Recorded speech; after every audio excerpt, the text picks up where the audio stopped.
stop? Is the question that we are asking today. You can also call us on the numbers that are given below on your TV screens, and you can share your experiences with us. If you've also had similar experiences, or you are also having trouble booking flights and have to pay high prices, high airfares for your flight. If these are remember, these are spot airfares. If you are booking a flight today from Delhi to Mumbai, this is the price that you will have to pay for Delhi to Bengaluru, and similarly for Delhi to Kolkata. If you are going to book a flight after say on 22nd of November or 23rd of November, the prices change. It comes down to 5,000 rupees again.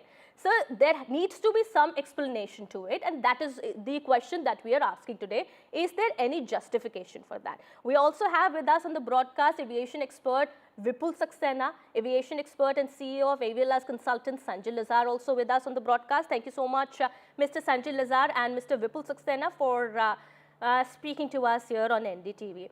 Mr. Vipul Saxena, if I could come to you first, that's the question that comes to everybody's mind. The flyers who are trying to book a flight, maybe say for Delhi to Mumbai, Delhi to Bengaluru, or Delhi to Kolkata, the prices are high, too high. I mean, what explains this? The government really needs to intervene here, isn't it? Yeah, I absolutely agree with you. Government must intervene because there is no bidding going on. And second thing, there is no extra facility or any extra services being given by the airlines. So why should they hike the price fares? And they also have to do business. They have to fly. The number of passengers restricted to the number of seats that are available in the aircraft. So it is first come, first serve basis. So I think somewhere government must intervene, and they should stop this extortion. It's extortion. If you are bidding and then people are, quoting, that's a different issue altogether. But that's not allowed. For the transportation. So I think somewhere government must intervene and stop this extortion, which is unreasonable, because a lot of people are to travel for various important assignments, emergencies, and various other things. Absolutely. But do you think there could be some logic behind this? I mean, if I'm trying to book a flight for after a few days, let's say 22nd, 23rd November, because I was just checking the prices before starting this show, it comes down to 4,000, 5,000, 6,000 rupees, not more than that. But for today, if I want to book a flight, let's talk about Delhi to Mumbai if we're talking about, it's about 22,000, 26,000, even 28,000. Do the airlines have something in mind? Any logic to this when they charge the consumers this high?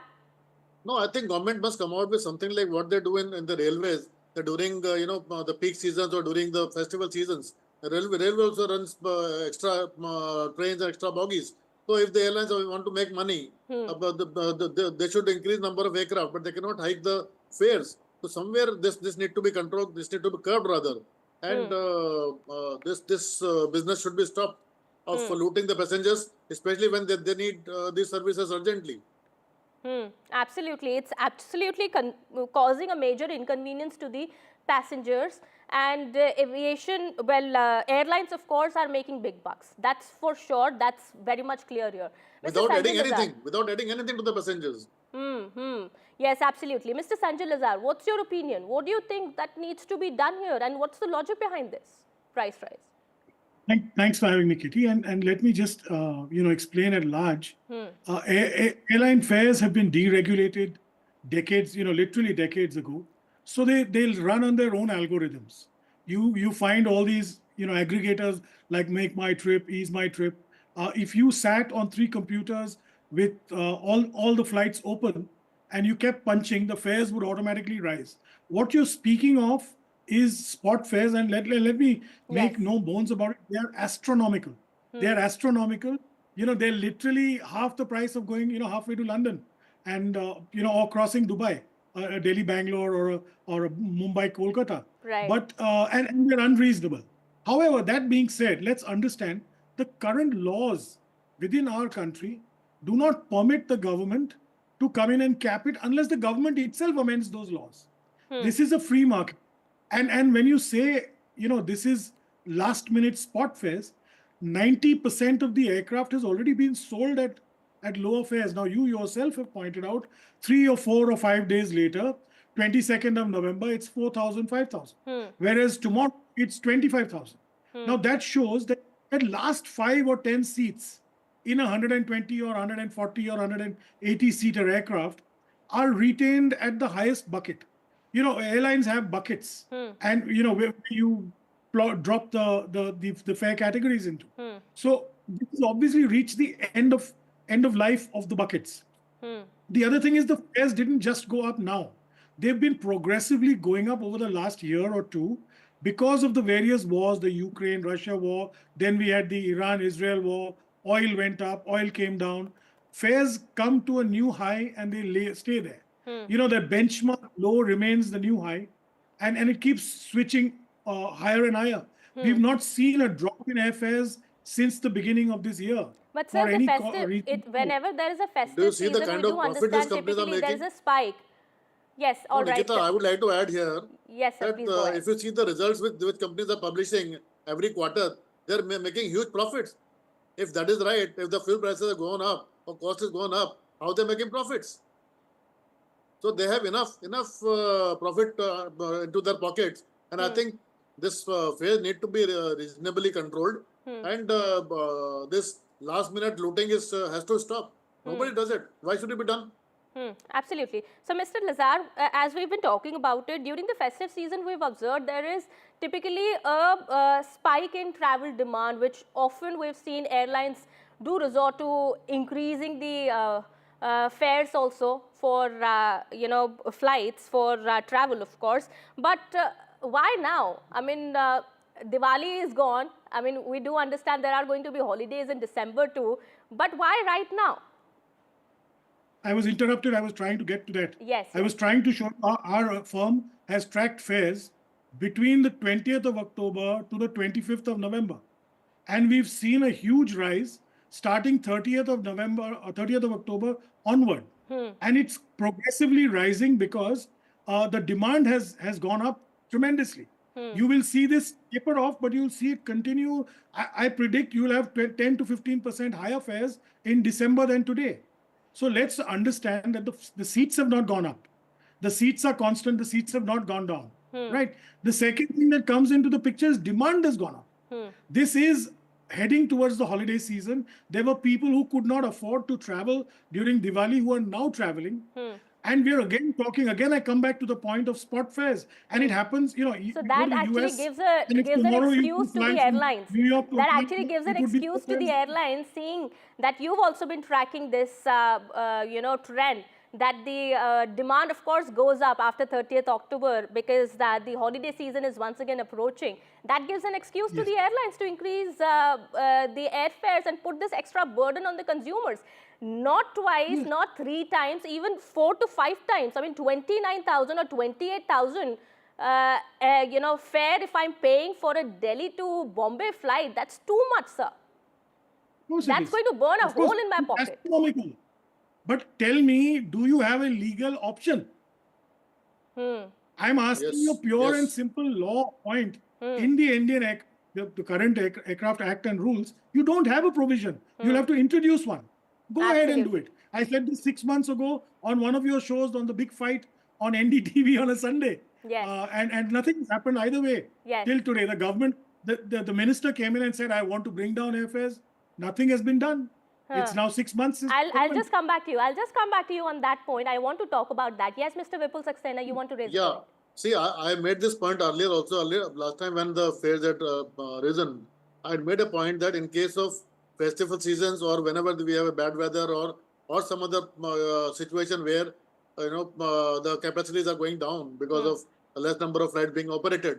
So mostly, especially in the festive seasons, there are a lot of foreign airlines operate in India, and they've got enough of capacities go free of cost when they operate from one place to another place. So I'm sure some kind of tie-up can be done with those airlines, and during a particular season, they can be given opportunity to accommodate Indian passengers, domestic passengers. So, I mean, it is we who have to make the rule to make people comfortable. Right. You have to think out of box. I have already given the suggestions to the ministry, and also I've spoken on the TV many times that something out of box that you thought. We can't just say, no, aircraft cannot fly, number of aircraft which are flying are very less, so we're increasing fares. No, it is not. It is unfair to the passengers. So you add more capacities by adding foreign airlines which come to India, and they don't have people to go back with them. Sir, I'm sorry to interject there, but we have a caller also coming in. We have Jagat joining us on the broadcast. Go ahead, Jagat. What do you have to say? So I have a question for the panel. Is that, during the peak time, I don't know which is the peak time, whether it is an festival or any other time. What is happening is that, they say they follow the dynamic pricing. But is there any cap to the dynamic pricing, or they can take the passenger for granted? See, just now, few days back, I came from Ahmedabad to Bhubaneswar with a fare of 7,000, and now I want to go back on Sunday or Saturday. Right. The fare says it is 13,000. How much is it? 13,000 plus. 13,000. So how justified is this? Whether it's the government or the private operator, they are taking the passenger for a simple big ride for them. Absolutely. Yes, absolutely. Thank you so much for sharing your experience. If Mr. Vipul Saxena, if I could come back to you, if you would like to answer. Yeah, I think I agree with the caller. Yes. The government must have some kind of cap. I think sometime in past, minister did mention about it that even if there is a fare hike because of situation, there has to be some kind of cap, and they were working upon it. But I don't know what happened after that, whether government could come out with some kind of rule. That's the problem. We actually do not know what really happened after that. I mean, this is what we were talking about to Mr. Sanjay Lazar also just a while back, that the government has been often talking about it, that, we are going to monitor the airfares. They do step in whenever there is this crisis. Minister came on TV and said it. Minister told on the TV that we're going to still going to put some kind of cap. We'll come out with the rule. But I don't know what happened with that. All right, we have another caller, Mr. Sanjay Lazar. I'll just come back to you. We have Mansukh calling us from Bhuj. Mansukh, please go ahead. Yes, that's Mansukh here. Yes. Please go ahead. Please share your experience with us. Yes, what I'm suggesting is that what I'm saying is that every flight from Mumbai to Bhuj or Bhuj to Mumbai, according to the air miles that they cover, is the most expensive in the whole of India. The last time I checked was 18,000 from Bhuj to Mumbai. How does that make sense? It is the most expensive. You can check it yourself. It's the mileage that they cover, according to that, the fares are phenomenal high. And that sector has always been like that, Bhuj and Mumbai, always. And there's 2 flights in the morning, and that's been the case throughout for the last couple of years that I've known. The fares are very, very high. And it doesn't make sense. How do they come to that kind of fares? Absolutely. Okay, so you're saying that the fares need to be brought down, that something needs to be done in that regard as well. Okay, I'll let the experts here talk about that and answer that as to what can be done. Captain Jagpal from Rohtak is also calling us. Captain Jagpal, please go ahead. Good evening to you. You see, once all the pillars collapse and all the institutions where you can complain and get a redressal, they are non-existent. So a passenger has been thrown to crocodiles. And that famous dialogue, ये एक ऐसा अजीब जानवर है जितना भी खा ले इसका पेट नहीं भरता है. The passengers have been thrown to the crocodiles and vultures. Nobody comes to the rescue. Thank you. Thank you so much for calling us and sharing your views there. We have Sunil Bharti also calling us from Gurugram. Mr. Bharti, please go ahead. Mr. Sunil Bharti, if you can hear my voice, you can share your experience with us or your views. What do you want to say on this issue? Yeah, first of all, good evening to yourself, madam, and good evening to the panelists. Good evening. I'm calling from Gurgaon. My question is actually simple, that if people who have emergencies, in most cases death in the family or near ones, these are the people who would like to have, last minute ticket bookings. And particularly in this case, in such cases, there must be some regulations where there is capping to the prices, because not everybody can afford to pay 20,000-30,000 price to go to Bombay or Chennai. So I think there is a case for at least emergency travel with respect to death in the family or near ones, where Right. there must be capping. Some laws should be made. All right. All right. Thank you so much for calling us. Dr. Rajiv from Bengaluru also, I believe, has joined us on the broadcast. Dr. Rajiv, what do you want to say? What I think is we have to take a more global and holistic approach. I mean, about 4 or 5 airlines have already collapsed in the last decade. Kingfisher, Sahara, Jet Airways. So that tells us that the Indian airline industry is not doing too well. And for a host of reasons, high taxes at the airport, high taxes on jet fuel, etc., and the fact that all we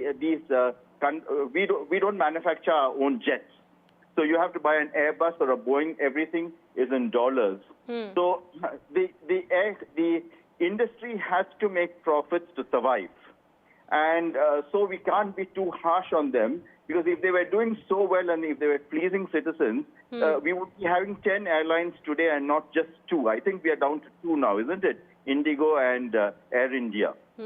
So we have to look at it from that angle as well, from the point of view of. But 28,000 rupees, 28,000 rupees for a flight if I'm paying. All right. Thank you so much, Dr. Rajiv, for calling us. Mr. Sanjay Lazar, there is a different, a differing opinion also to what we've been discussing. Would you like to shed some light on that? Yes, of course. I compliment Dr. Rajiv. He has rightly pointed out, since the withdrawal of the Air Corporations bill, ma'am, you've had 18 airlines collapse in India. You've had one airline that has been profitable, and that's Indigo. And in the last quarter, it's declared a loss. Let's understand the airline business is not an easy business. I have no sympathy for airlines per se against the passenger. I feel for your earlier passenger who spoke about, Bhuj, and the other passenger who spoke about, capping for emergencies. And I do believe it should be there. Let's go back into history. I want to take a minute. To explain to you, prior to the repeal, the DGCA had fare control. Until you remove the fare control, the DGCA had the power. Today, you do not have a fare regulator. That power is taken away from the DGCA. Now, let me go back to COVID. During COVID, when there was a lockdown, airlines began charging very high fares just before that. The government came in. Now, you will recall, Kitty, there was a cabinet resolution, there was a car passed, there was a ministry's order.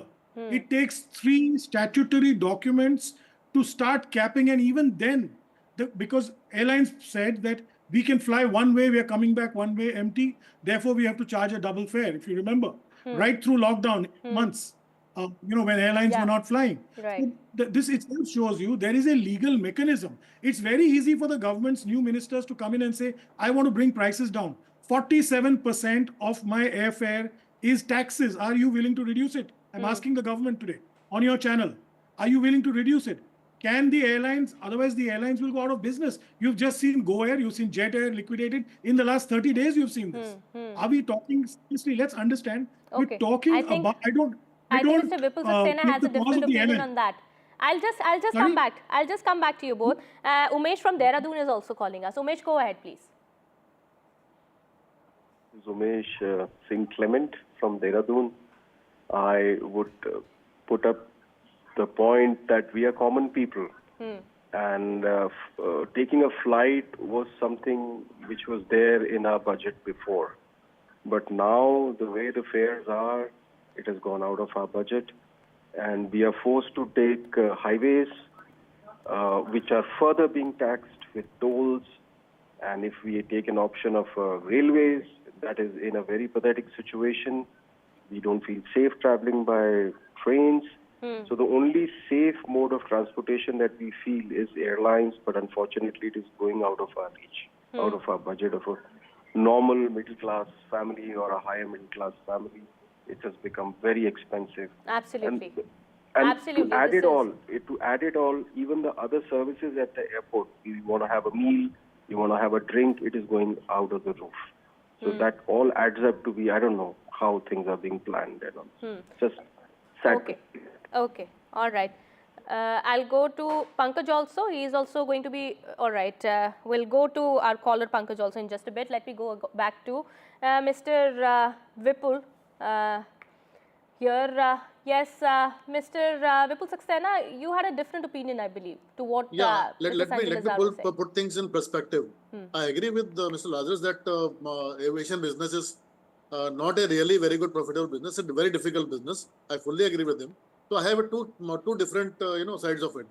One is that the airline which have closed down, whether it's a Kingfisher, whether it's a Jet Airways, we all know why those airlines have closed down. Okay, that's why their promoters are facing so many ED cases, CBI cases, and all that. Yes. So let's not talk about that. So it is not because of the business model was wrong.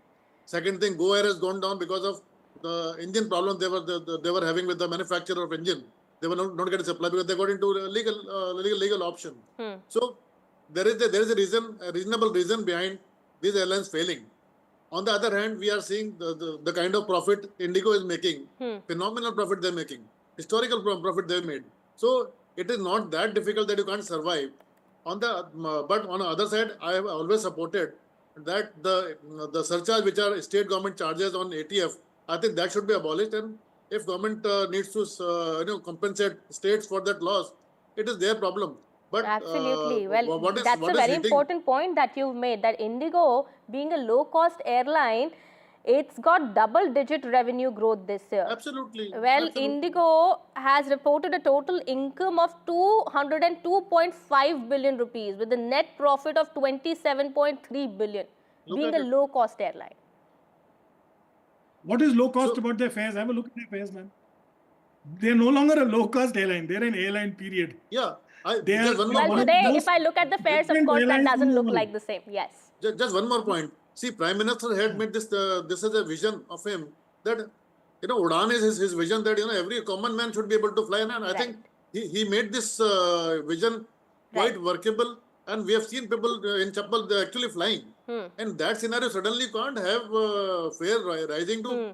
Well, all right, point taken. Limits, Absolutely, sir, point taken. Even the point that Mr. Lazar was making here, that of course airlines need to make profits, otherwise they would go into losses and they can't survive. But that shouldn't come at the cost of the taxpayer.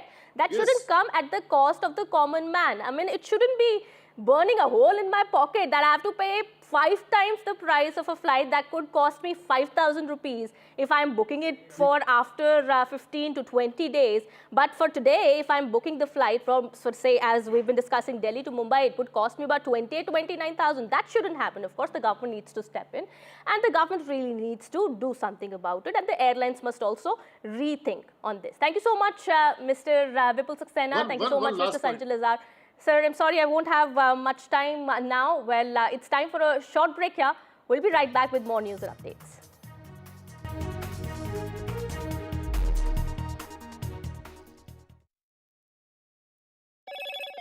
Hello, Moto.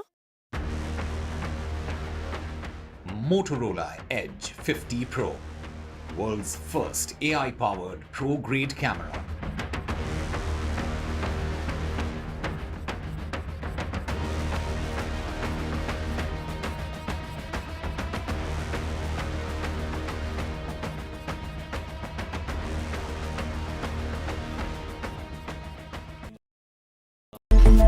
It's a web of frauds, calls, luring emails, threatening messages.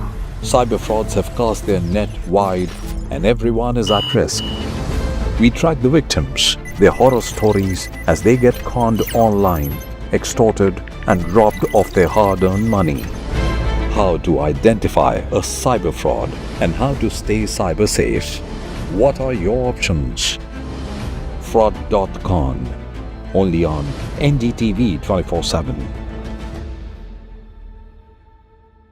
I've been reporting on all issues, big and small, from Andhra Pradesh, Telangana, rest of South India, bringing you all the action, all that you need to know, all that you want to know. The energy of Maximum City is infectious. I bring in that energy in our news coverage from financial capital Mumbai. India's IT capital is always buzz. It's literally a city that never sleeps. And I keep you ahead on all the Bengaluru buzz. Covering from the southernmost part of India over the last 23 years, I bring in-depth and 360-degree coverage from the Dravidian heartland. The land of Mishti is also known for its bitter politics. I have seen much water flow under the Howrah Bridge, covering Bengal in all its vivid colors.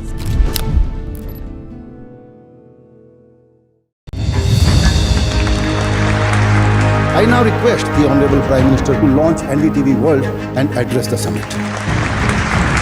It was the grand launch of NDTV World by Prime Minister Narendra Modi. NDTV World, as he laid out his vision for the India century at the NDTV World Summit. ऐसी सदी जिसमें भारत के प्रयासों से दुनिया में स्थिरता आए, In the presence of those who are shaping our future. मेरी तरफ से आपको ढेर सारी शुभकामनाएं हैं। NDTV World, your new home for global news is here.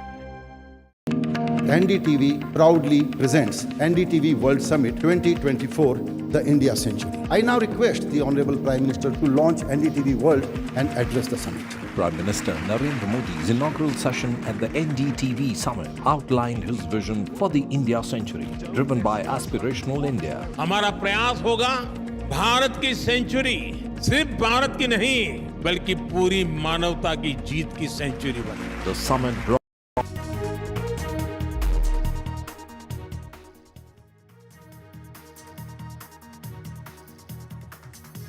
Good evening and welcome to NDTV. I am Ankit Tyagi. Let's quickly take you to the headlines we are tracking at 6 p.m.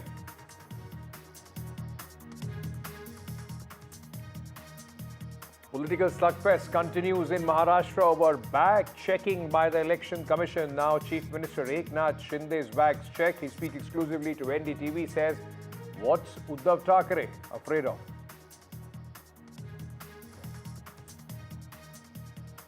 From do not dial registry to tracing commercial calls to whitelisting, TRAI chief lists exhaustive regulatory overhaul done by the government to fight the spam scourge in NDTV exclusive.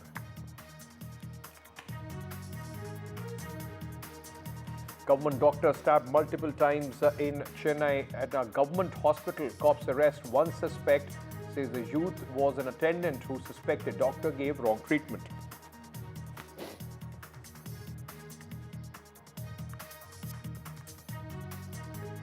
Surging airfares leave flyers in lurch. Delhi smog causes flight diversions and delays. Sensex and Nifty fall, steepest market fall in 5 months.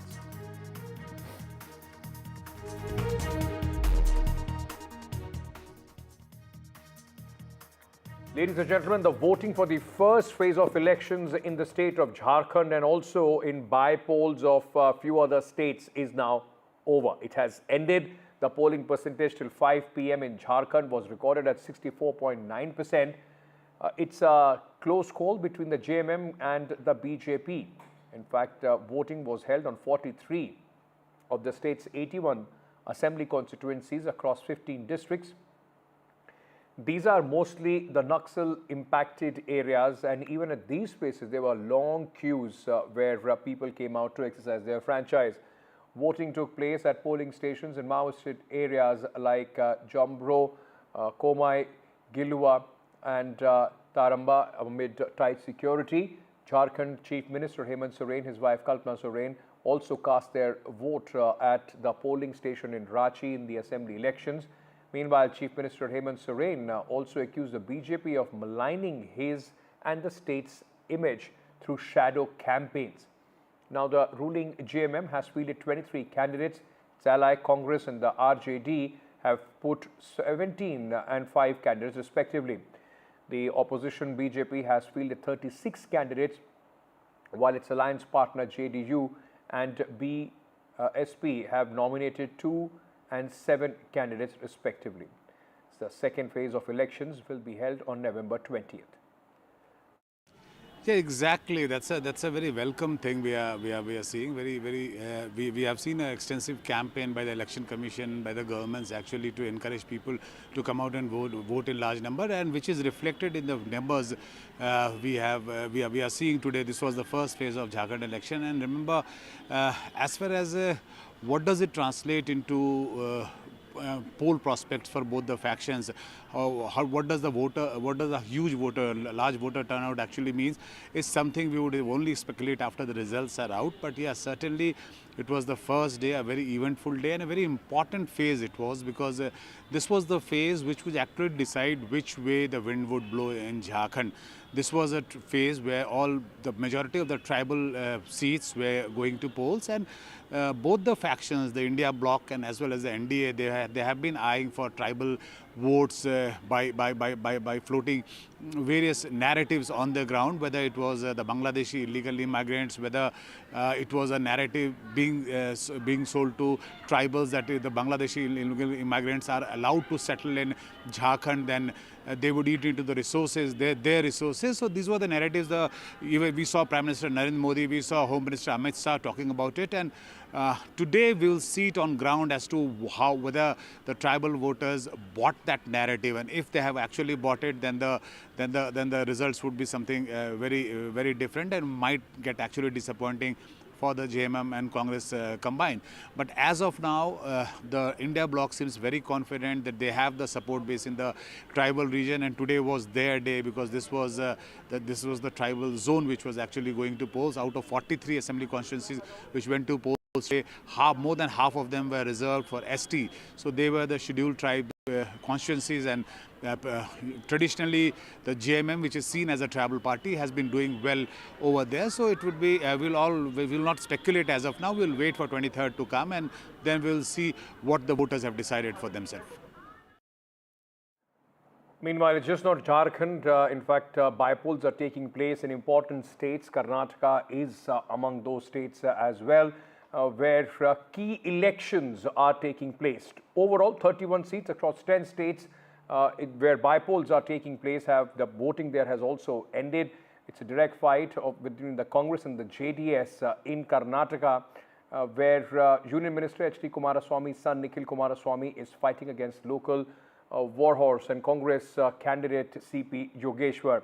While this is a battle of political survival for Kumaraswamy, for Deputy Chief Minister D.K. Shiv Kumar, this is an opportunity to settle score after his brother's loss at the Bengaluru rural Lok Sabha constituency. Remember, in the last election, that was the only seat that the Congress was able to, in fact, retain.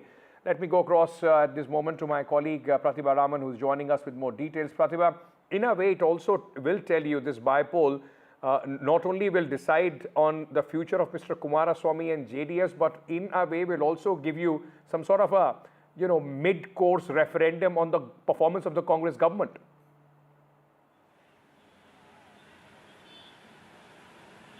Not just on the performance of the Congress government, but also on Siddaramaia's tenure as the chief minister, because we are talking of several allegations that Siddaramaiah has been confronted with, right from the Muda scam to the Valmiki to more. And right now, yes, the by-election have come to a close with respect to not just Channapatna, but two other constituencies in Karnataka as well. And when you look at the voter turnout, the last that I was reading about was at 3 p.m. and it stood at 67% in Channapatna, 58 and 59% respectively in the other two constituencies. And talking about Channapatna, 67% voter turnout is definitely much more than the other two constituencies, pointing to a very tough battle between the Congress as well as the JDS. Like you already pointed out, it is a high-stakes battle, not just for the candidates, but also for their mentors, because it is a direct fight of the Vokkaliga leaders in the Vokkaliga belt of Channapatna, and we're talking of H.D. Kumaraswamy versus D.K. Shiv Kumar. H.D. Kumaraswamy, talking about his the influence that he exerts here in the old Mysuru region, needs no explanation, but then it has been narrowed down to just one constituency in this region, and that is Channapatna. So it is definitely a matter of pride to retain the party and revive the party here. The survival of the party are things that we are talking of as far as the JDS is concerned. And on the Congress's front, it is lost Congress's ground that DK brothers are aiming to gain and also retain their prestige here. Talking about C.P. Yogeshwar as well as Nikhil Kumaraswamy here. Nikhil Kumaraswamy lost two battles before, and he is in the electoral fray again, and he will be contesting against C.P. Yogeshwar, a five-time MLA, but has faced two consecutive defeats in the recent past against H.D. Kumaraswamy himself. A local versus union minister's son. So it is definitely going to be an interesting battle to watch out as far as Channapatna and Karnataka is concerned. Back to you. Thank you, Pratibha, for joining us with those details from Karnataka. From Karnataka, let me take you to West Bengal, where a prestige battle between the BJP and the ruling TMC there on the 6 assembly constituencies bypoll that are taking place. First election in Bengal after the Arjikar incident.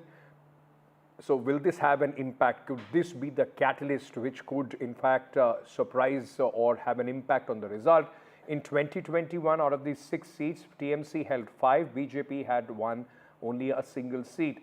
What's been the key moot issues? What is it that the people have voted for? Let me go across at this moment to my colleague Saurabh Gupta, who's joining us with more details on this. Saurabh, the voting has ended. What has been the percentage, and what are the key issues that people have voted for? But Bengal always has high turnout. In these bypolls, the sense one got is that because these are bypolls and not necessarily, altering the fortunes of any political party, so to speak, the turnout may have been, at least seemingly, a little less than what one would expect in West Bengal, which usually has a high turnout. But these are bypolls to 6 seats, and why are they so important if they're not altering political fortunes? The reason is that, like you said, one is that they come after the Arjikar incident and the protests and the outrage surrounding that incident. Whether the opposition parties have been successful in turning it into a campaign against the Trinamool, that would be known by the results. And therefore, the Trinamool, of course, says they're aiming at 6 and 6. The BJP, of course, held one of these seats. The other 5 were already held by the Trinamool, but the Trinamool now says they're aiming on 6 and 6. Let me just briefly give you also why these bypolls are important, because they are an indicator of the kind of demography that, votes. For example, you have Madarihat, which is a tea garden vote. Then you have Shitai, which is on the Bangladesh border. There is a minority population there, so it's a border constituency. Then you have Haroa, which is a minority-dominated constituency. You have Noihati, which is an urban constituency. You have Mednipur, which is a mix of urban and rural. You have Taldangra, which is a predominantly tribal population. So the demographics of these 6 seats are also very interesting, and that's why a lot of people have been watching these, and these bypolls have been so keenly contested with both the Trinamool and the BJP often knocking on the Election Commission's doors. Thank you for joining us with all those details. It is going to be some sort of an indication for both the BJP and the TMC once the results are out on 23rd. But it's just not Karnataka and West Bengal. Among the 5 states, the 5 seats, in fact, in Assam are also up for grabs in these bypolls. All eyes are largely on the Samgori seat, which has seen pre-poll violence, and even today sporadic incidents have been reported from there. Our colleagues, in fact, caught one such skirmish between the ruling BJP and the opposition Congress supporters in one of a booth there, but the voting now has ended. Meanwhile, there is also, in fact, bypolls which have taken place in the state of Meghalaya as well. And these visuals are of earlier today when people came out in large numbers to vote. Another key constituency where a lot of people and a lot of interest is the constituency of Wayanad in the Lok Sabha, for the Lok Sabha by-elections. It's a 3-way electoral contest, and one of the key contestant is Priyanka Gandhi, her electoral debut and attempt to retain Congress's stronghold, which was represented by Rahul Gandhi.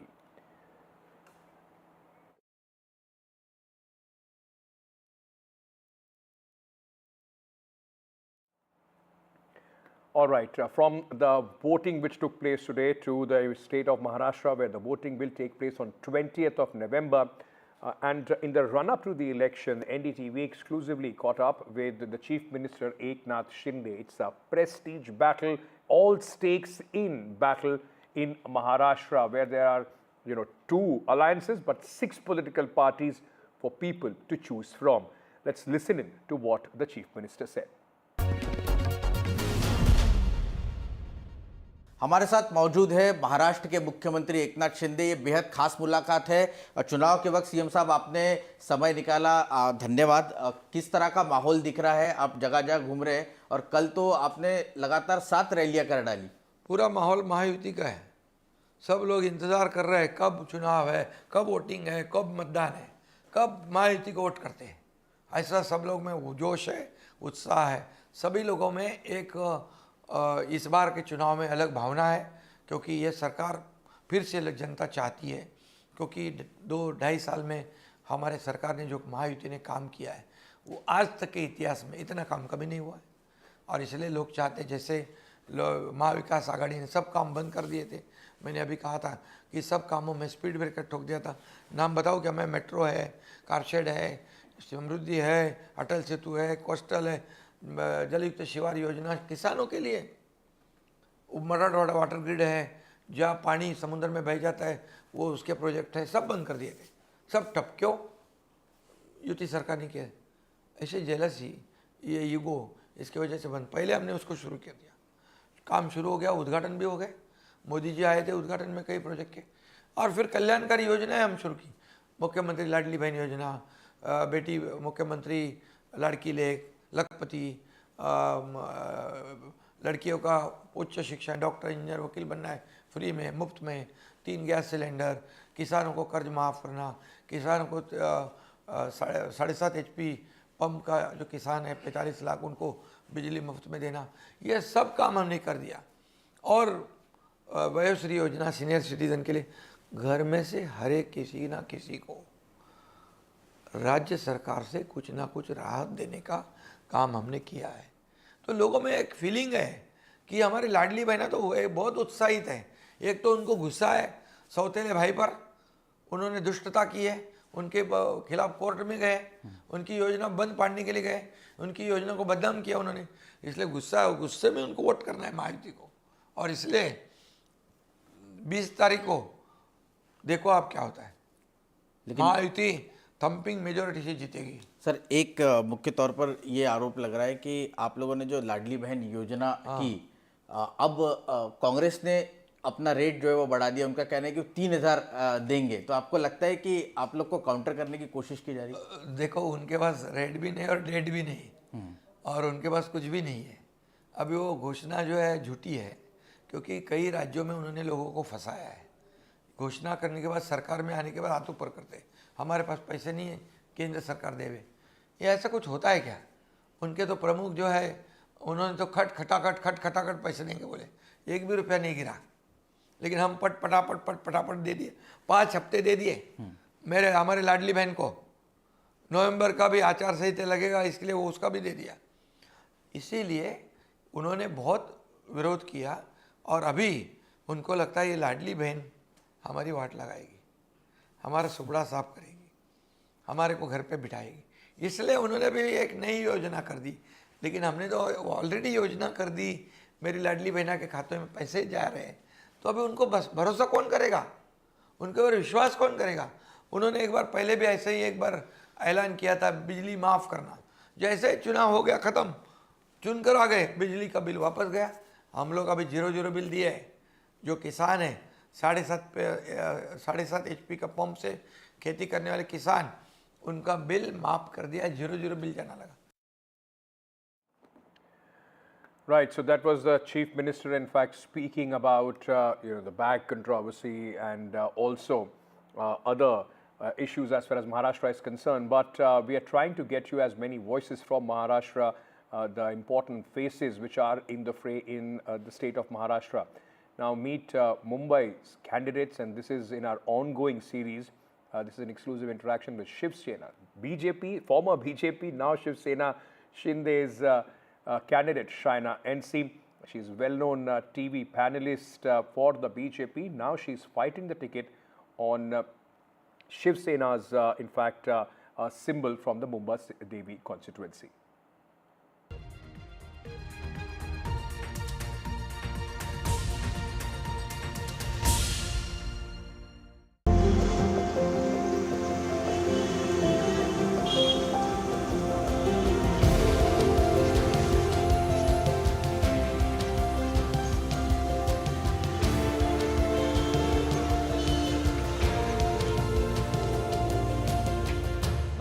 a special election segment on NDTV. I'm Radhika Ramaswamy. I'm joined by Shaina NC, candidate for Mumba Devi constituency. Of course, she is part of Shiv Sena and she is on a campaign spree at the moment, but she's decided to take a small lunch break and talk with us. Ma'am, thank you so much for taking time out of your busy schedule.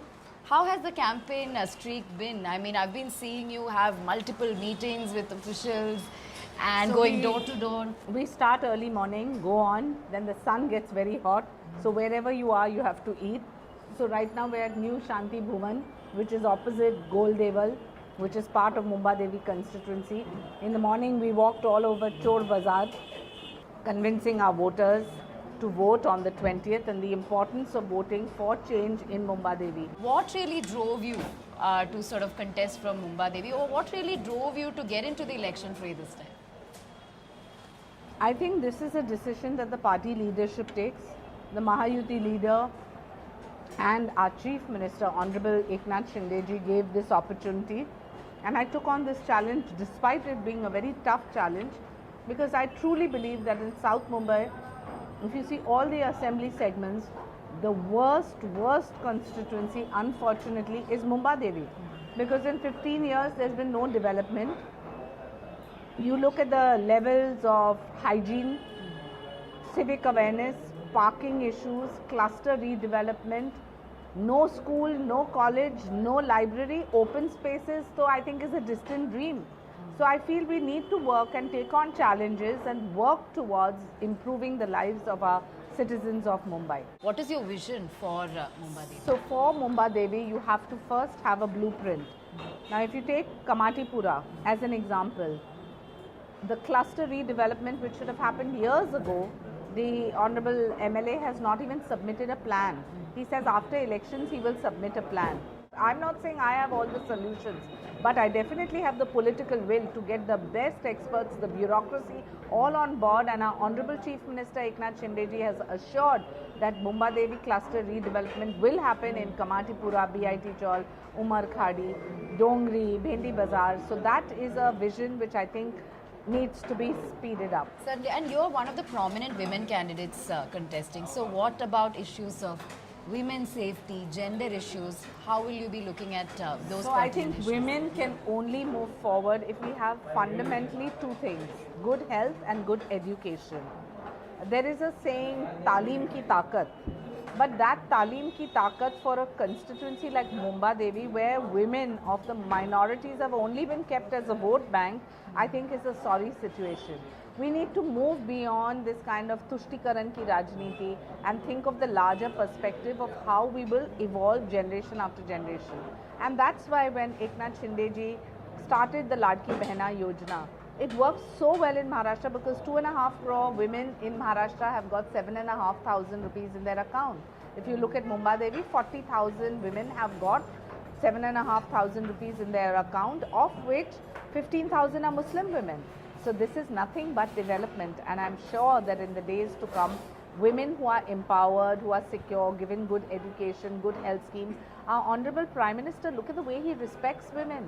You know, when this controversy approached, he actually spoke about women's dignity in public life, and he is the one who, whether it's a Mudra, Awas Yojana, Ayushman Bharat and Ujjwala, these are all women-centric schemes. So I think the Mahayuti is here to stay, and we will make Mumba Devi into a model constituency. How has your entrepreneurship really helped you in politics? How has that shaped you I'll tell you very honestly, the fact that I come from a professional background, that's why the Shiner NC in my name, the NC will always be non-corrupt. I say that fashion is my profession, politics is my passion, and of course politics has overtaken everything because of the time commitment and the value commitment that I'm giving to the people of Maharashtra and Mumbai. But it is only because of my professional background that I'm not like other politicians. I will never be corrupt, and I say with pride, Shiner non-corruptible.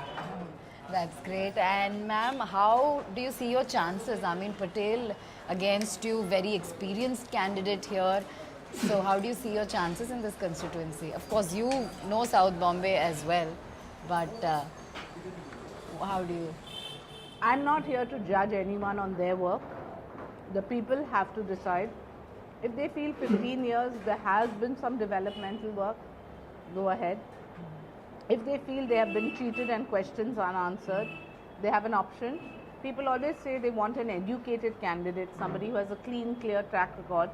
Radhika, in 20 years of my service, to be it my NGO work or political life, there's not one blotch. And I really believe in progressive, positive commentary rather than going into negative, what do you say, jibes at people.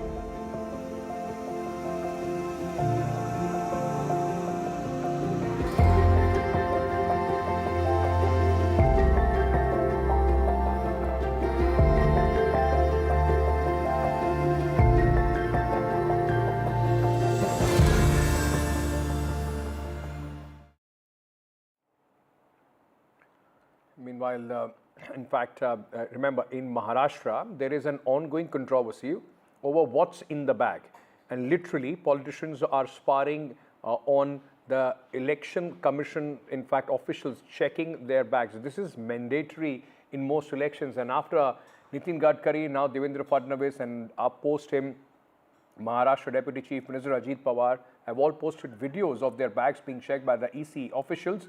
This comes after political controversy over a routine check of Uddhav Thackeray's luggage and his chopper. The BJP also posted a video of airport security frisking Maharashtra Deputy Chief Minister Devendra Fadnavis. Bharatiya Janata Party releasing the videos of their leaders' bags and helicopters being checked seems to be a farce. They have done this after Mr. Uddhav Thackeray ji exposed them and showed how particularly the opposition is being targeted and the bags that they carry were being checked. If the Election Commission is carrying out these kind of checks, it should be done. But what we want to say is that all these checkings should be done impartially across all parties. Uddhavji's bag was checked today and yesterday. Action was taken by the Election Commission and checked up, they checked Devendraji's luggage before that. Before that, they even checked Nitin Gadkariji's luggage. Before that, in the last Lok Sabha election, they have checked Eknath Shindeji's helicopter and his bags. And therefore, I think the Election Commission is doing his work well. They have seized around 175 crores worth of cash. They have seized gold bars. Instead of appreciating the work done by the Election Commission, this entire election voting pattern is a very huge exercise. Apart from that, the officials at work, the administration at work, the police personnel at work, instead of appreciating all the officers who are doing a great job, while conducting a free and fair election across the state and across the country, these people are just creating a fuss for no reason. And like Fadnavis said, totally whining about everything the whole day since the last 2.5 years. I think people have seen through all this now. And even in, this election, apart from complaints, nothing else they have done.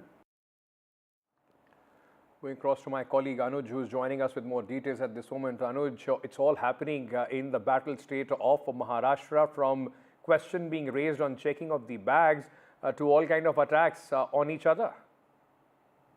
You know what started as probably a video when it was put out by Uddhav Thackeray. He probably did not have much idea about how much of an impact it would have on this entire Maharashtra political arena for close to 2 days. But then it did eventually have so. And what is more important or interesting to know is that we'll probably never know who has been the winner in this entire bag checking competition of sorts that's been going on here in the state since last couple of days. Of course, it all started with Uddhav Thackeray's bag getting checked on 2 occasions in Yavatmal and Latur, and then today we saw both the Deputy Chief Minister and the Chief Minister, videos of all of them getting their bags checked were out. And the opposition did not stop with that, because the fact that all of them released the videos today made the opposition question the timing of it even more. We even had Supriya Sule said that if Devendra Fadnavis's bag was checked on the 5th of November, then why is it that the videos started resurfacing only yesterday or today? Why didn't it happen before? Vijay Vadatkar made an even more serious point. He said that There have been occasions in the past as well when, Chief Minister has been seen traveling from one place to the other with a lot of luggage, which was even carried by more than one person. Which bags have clothes which need to be carried by one or more than one person? These are the questions which shed light on a rather important topic here in Maharashtra, and that is about the amount of trust that the different political parties, especially the opposition parties, have on the Election Commission of India. Of course, EVM has always been one of those factors where it has been a little grey area, where we've seen that several opposition leaders time and again have questioned the efficiency and credibility of those EVM machines. But even after repeated measures and repeated affirmations by the Election Commission of India, those doubts aren't clear, and this is the new, the new picture that we have in front of us, especially when it comes to bag checking. What Uddhav Thackeray is also trying to do is that he's trying to make a debate out of it, even in the